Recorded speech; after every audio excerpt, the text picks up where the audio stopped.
Syukur kehadirat Allah Subhanahu wa ta'ala yang telah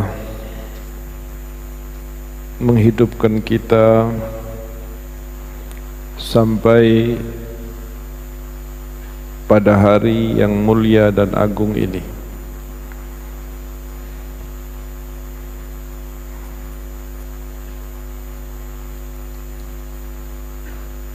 Dan tiadalah Allah menentukan sesuatu apapun kepada kita terkecuali di situ ada dua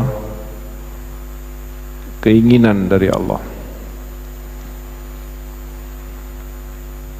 Keinginan pertama ingin membahagiakan kita, keinginan kedua ingin mencelakakan kita. Ini terjadi di setiap masa, di setiap pekerjaan, dan di setiap orang.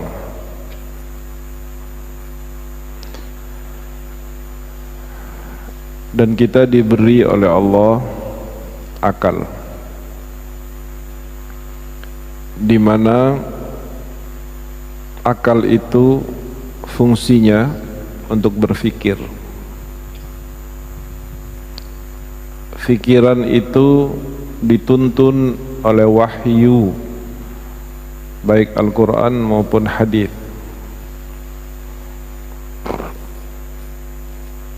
Jika Allah Subhanahu wa ta'ala di dalam Al-Quran berfirman, "Ma khalaqta hadza batila," tiadalah kau ciptakan ini atas dasar kesia-siaan, untuk tujuan kesia-siaan.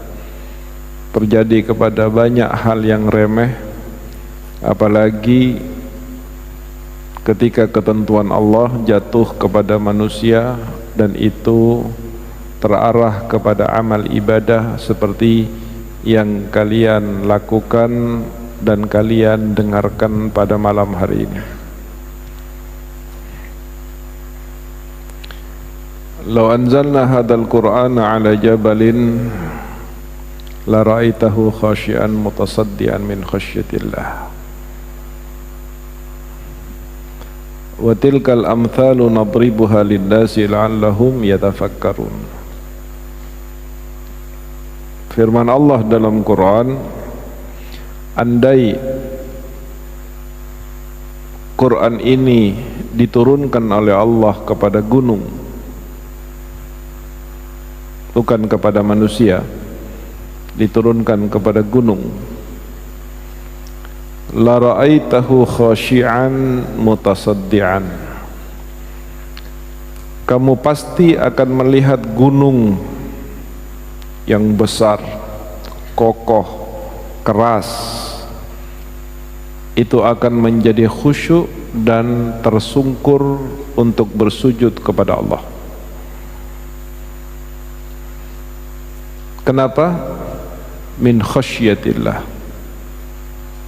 dari lantaran takut kepada Allah. Wa tilkal amthalu nadribuha lin-nasi la'allahum yatafakkarun. Dan contoh itu, kata Allah, gunung dan seterusnya, sengaja oleh Allah dikutip dalam wahyunya untuk menjadi perumpamaan bagi kalian agar kalian berpikir. Di setiap diri kita itu ada dua keinginan Allah, ada dua alternatif keinginan Allah, celaka dan bahagia, pahala dan dosa, neraka dan surga. Dan kita diberi pikiran oleh Allah. Oleh karena itu, tujuan kita menghadiri majelis ini, tujuan kita beribadah kepada Allah, bukan untuk supaya kita menjadi orang kaya, dagangan laris, dapat jodoh dan sebagainya. Kalau itu pun dijadikan salah satu bentuk keinginan, boleh, tetapi jangan menjadi prioritas. Karena ibadah yang kita lakukan kepada Allah jauh lebih mulia dan lebih berharga dari semua itu. Kalian beribadah kepada Allah dengan menghadiri majelis ini, mendengarkan tausiah, mempelajari ilmu, berzikir dan bersolawat kepada Nabi, diinginkan oleh Allah seperti seandainya Quran diturunkan kepada gunung.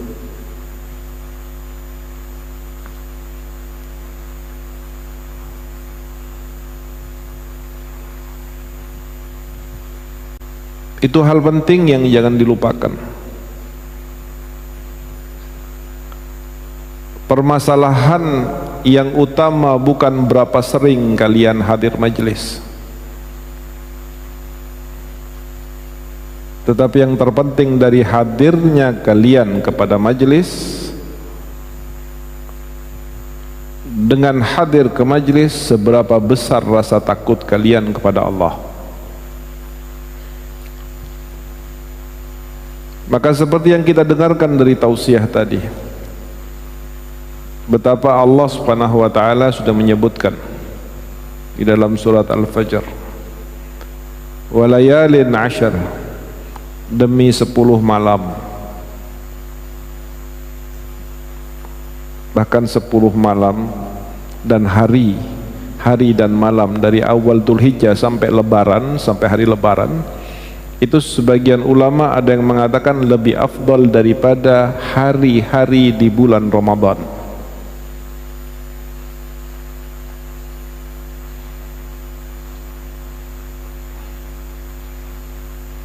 Artinya apa?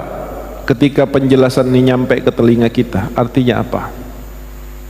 Artinya bahwa Allah menginginkan kita mendapat pahala dan masuk surga.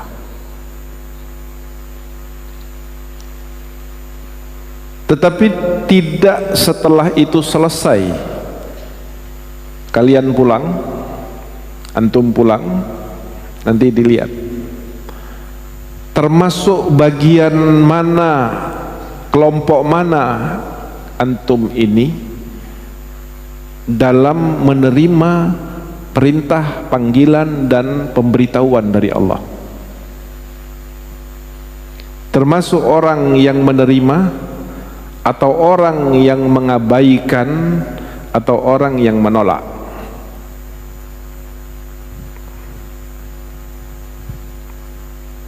La'allahum yatafakkarun. Suruh pikir, kata Allah, yang seperti ini.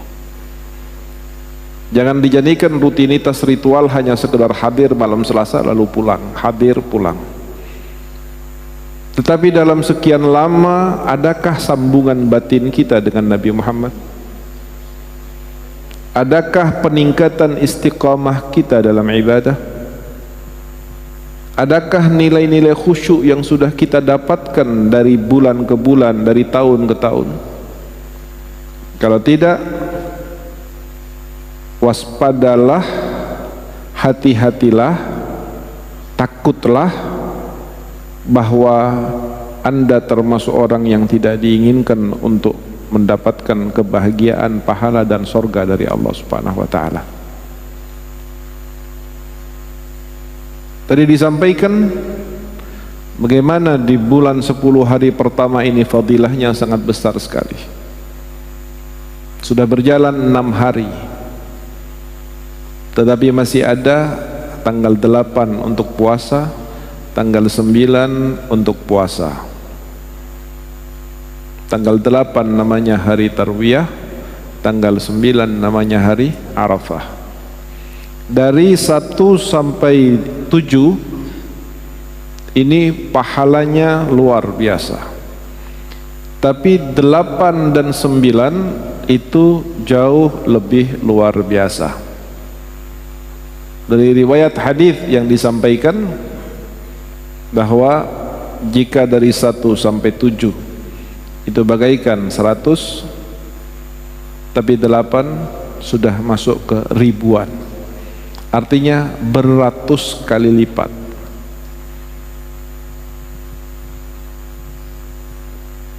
Setidaknya saya pesan kepada antum semua, jangan sampai meninggalkan puasa hari Arafah, hari ke-9 atau hari Kamis yang akan datang.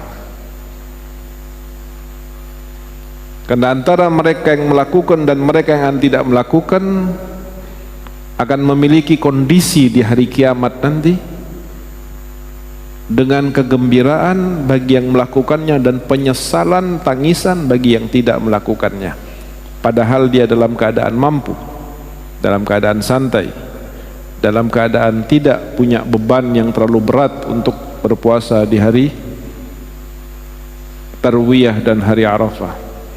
Andai pun beban beratnya tapi dia tetap melakukannya, maka kondisi kita berpuasa dengan beban yang semakin berat tidak akan sama pahalanya dengan orang yang berpuasa dengan beban yang ringan. Dan ini yang ada lembaran pada antum semuanya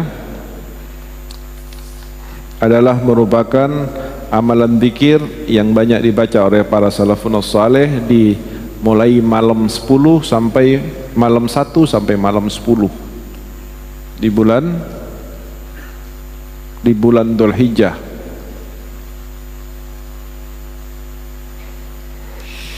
Ditulis di bawah lembaran doa ini, jangan dibuang dan jangan sampai terinjak atau diletakkan sembarangan.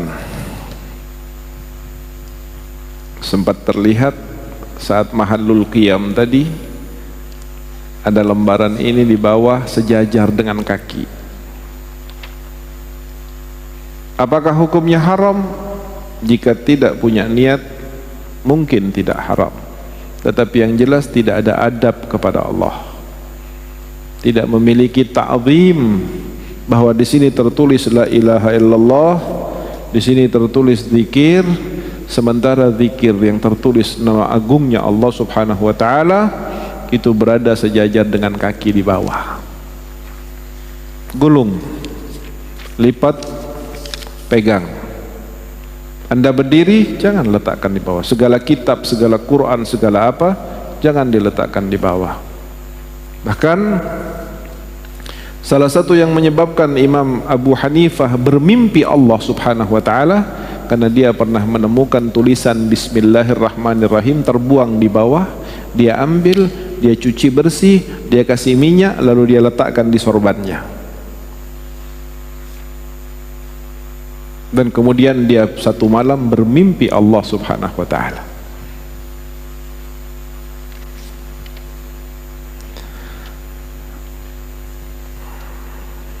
Kita akan membaca doa ini. Bacalah dengan hati kalian. Alhamdulillah, kita cukup baik muamalah dengan sesama, dengan guru ta'zim, dengan teman bagus, dengan tetangga baik. Yang perlu kita fikirkan dan harus itu melebihi daripada muamalah kita selama ini adalah muamalah dengan Allah. Tanyakan pada diri kita, muamalah kita kepada Allah ini seperti apa? Muamalah dengan Allah pada saat kita melakukan salat, pada saat kita wudu. Makanya diajari dengan kitab Hidayatul Hidayah, bukan hanya sekedar tahu ini sah, bukan hanya sekedar kita tahu ini halal, tetapi keridhaan Allah terkadang diabaikan oleh seorang muslim hanya sekedar mengejar hukum-hukum yang sifatnya zahir saja, sah dan sebagainya. Anda salat tidak pakai baju, hanya tertutup dari pusar sampai lutut, sah apa tidak? Tidak semua yang sah pantas. Terkadang itu sah tapi memalukan. Terkadang itu sah tapi tidak pantas. Di jalsa Itsnin ini kita bukan hanya diajarkan sekedar mengetahui yang halal atau haram, boleh atau tidak boleh, tetapi kita lebih difahamkan lagi terhadap bagaimana kita menjaga adab, menjaga tata krama dengan Allah Subhanahu wa taala. Hablun minan nasnya baik, tetapi hablun minallah sering dianaktirikan oleh sikap keseharian kita, sehingga yang seharusnya dalam 1 tahun dengan menghadiri majlis, berzikir, membaca basyair, batin kita sudah menyambung kepada Rasulullah, hati kita sudah hadir dengan Allah Subhanahu wa taala dalam 1 tahun, tapi ternyata bertahun-tahun itu tidak tercapai. Salah satu faktor utamanya adalah kita jarang menjaga adab dengan Allah Subhanahu wa taala. Seringkali kita berdoa kepada Allah Subhanahu wa taala tetapi tidak kunjung dikabulkan oleh Allah. Di balik keterlambatan ada hikmah, tetapi yang perlu diintrospeksi bahwa pada saat kita berdoa kepada Allah Subhanahu wa taala, sudah hadirkah hati kita? Sudah besarkah harapan kita? Sudah bulatkah sandaran kita kepada Allah? Sudah yakinkah kita bahwa Allah mendengar? Sudah khusyukkah kita pada saat kita menyebut kalimat demi kalimat doa kita kepada Allah Subhanahu wa taala? Jika itu belum terlaksana, mungkin itu salah satu sebab doa kita tidak dikabulkan oleh Allah Subhanahu wa taala. Jika hanya berdoa butuh khusyuk, apalagi menyebut nama Allah Subhanahu wa taala.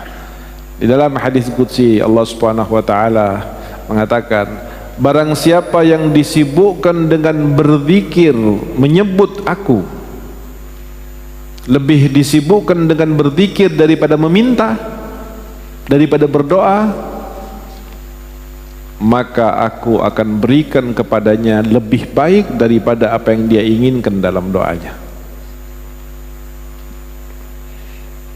Mari kita baca zikir yang dari 1 sampai 20 ini 3 kali.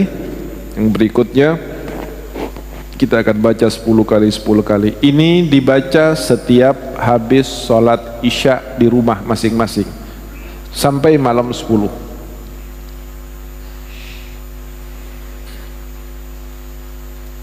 Fadilahnya sangat besar sekali. Dan bacalah dengan hadir hati kepada Allah. Jangan membaca wirid, membaca zikir, membaca Quran hanya bagaimana supaya cepat selesai. Ini sangat tidak diinginkan oleh Allah Subhanahu wa taala. Membaca dengan tasbih zikir itu baik, tetapi ingat ada perangkap setan di dalam tasbih itu. Apa perangkapnya? Kadang-kadang kita lebih fokus kepada jumlah kapan selesainya dibanding dengan zikir per zikir yang kita baca dengan tasbih itu. Membaca la ilaha illallah 1 kali dengan hati khusyuk dan hadir lebih baik dari 10 atau 100 kali Anda membaca dengan keinginan yang penting selesai 100. Imam Ghazali pernah mengumpamakan, jangan memberi bangkai kepada Allah, jangan memberikan hadiah bangkai kepada Allah. Jika kita memberikan kepada sesama yang dibutuhkan oleh sesama dengan sebaik-baiknya, mulai dari barangnya sampai membungkusnya, apalagi kita akan mempersembahkan sesuatu kepada Allah Subhanahu wa taala, maka Allah lebih berhak untuk kita perlakukan lebih istimewa dibanding istri kita, anak kita, majikan kita, sahabat kita, atasan kita, teman akab kita. Allah lebih berhak untuk kita perlakukan dengan sebaik-baiknya, karena siapapun dia tidak akan mampu memberikan apapun kepada kita. Tetapi jika Allah sudah mau menyetop kita, menyetop kesehatan kita, mengunci rezeki kita, mengunci jalan kesuksesan kita, maka tidak ada seorang pun yang akan bisa membantu kita.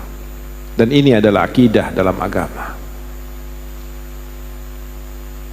Baiklah dalam bermuamalah kepada Allah, berbuat usaha baiklah dalam beribadah kepada Allah, khusyukkan hatimu dalam berzikir kepada Allah. Hanya sedikit kita berikan kepada Allah, dan jadikan yang sedikit itu terbaik dari waktu kita,